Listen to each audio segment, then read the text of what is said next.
ቀልቡን ከፍተሃል እንዴ እውነቱን ይበል የውሸቱን ይበል በምን ታውቃለህ? ነብዩ አለይሂ ሰላቱ ወሰላም ከማ عند البخاري ቡኻሪ ላይ በተዘገበው አቢ ሁረይራ ባስተላለፉት ሐዲስ ላይ ነብዩ አለይሂ ሰላቱ ወሰላም የተወሰኑን ሰራዊት አደራጅተው አዘመቱ። ሰራዊቱን ዘመተና ጠላት ጋር መፋለም ጀመረ። ጦሩን አሸነፈ። ሰው አለ ብዙ ሰሃባ መሸሸት ጀመሩ። ከነሱ አንድ መጥፎ ሰው አለ ብዙ ሰሃባ ይገደለ ጦረኛ። እሱን ተከትለን ደረስንበት ይላል። እሱም ስንደርስበት በዛፏ ተጠለለ። ሲጠለልም ልንገለው ስንል አንድ የአንሷር ጎሳ አብሮኛል። ያ ሰው ምን አለ? ላ ኢላሃ ኢላላህ እስልምና። አሁን ታጭበረብራለህ እንዴ? ስንት ሰው ጦር ስትራቴጂ መሆኑ ነው ሊገለው ስጣለ። አሁን ታጭበረብራለህ እንዴ? ስንት ሰው ገለህ ሊገልስል ነው እንዴ? ገደልኩት ይላል። ሒቡ ረሱልላህ የረሱል ውድ ወዳጅ ነበር። አባቱንም በጣም የሚወድ ሰው ነው። ሙሉን ነብዩ አለይሂ ሰላቱ ወሰላም የጦርነቱን ዜና ተቀበሉ።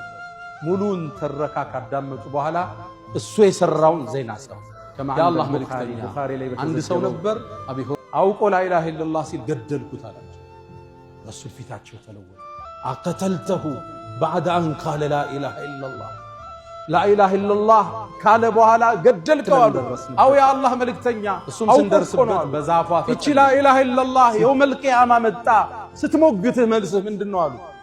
ያ አላህ መልእክተኛ አውቆ እኮ ነው ሊያጭበረብር ነው።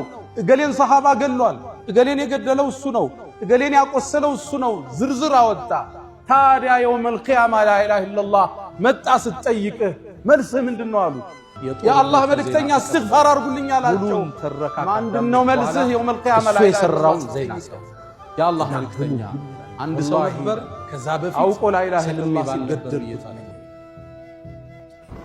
ላ ኢላሃ ኢላላህ አንድ ሙሽሪክ አንድ ካፊር ለጦርነት ስትራቴጂ ብሎ የተጠቀመው ቃል ማለት ነው።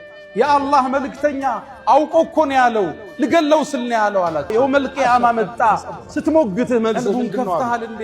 የአላቱን ይበል የውሸቱን ይበል በምን ታውቃለህ? አጭበረብር ነው። እገሌን ሰሃባ ገሏል፣ እገሌን የገደለው እሱ ነው። እዩ መስመር እኛ ሙእሚኖች ሰውን አናከፍር፣ ሰዎችም ሙሽሪካን የሽርክ ስራ ሲሰራ ይሄ ሽርክ ነው እንላለን። የሞቱ ሰዎችን ድረሱልኝ ሲል ነሺዳው ላይ እስቲጋሳን ሲለቅ ቀብር ላይ የሄደ ጠውፎ ድረሱልኝ ሲል ድርጊቱ ሽርክ ነው እንላለን። ሙሽሪክ ግን